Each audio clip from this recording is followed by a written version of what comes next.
اهو اخر جمال. شايفين طاجن الفريك بالكفته ولا احلى؟ يلا بالهنا والشفا. شايفين تحفه تحفه فنيه الفريك بالكفته اهو يا حبايبي اهو. اهو نقلت في الطبق عشان تشوفوا الجمال. شايفين طبعا لذيذ جدا الفريك بالكفته، عسل طعمه ولا اروع.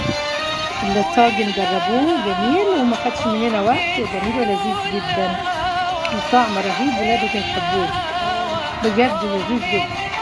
والكفته سويناها مع بعض. شايفين اهو حطينا حته زبده في الطاسه وثلاث اربع معالق زيت وحمرناها على الناحيتين وقلبناها ونوطي شويه وسويناها. بعدين حطينا في الفريك كمان بالصور جميله جدا تحفه. يلا بالهنا والشفا جربوه طاجن الفريك بالكفته من نص كيلو يرمي معاكي كميه جميله جدا. اعمليها كوره، اعمليها زي الكبيبه اللي عملتها دي الصغيره حلوه جدا. يلا بالهنا والشفا والسلام.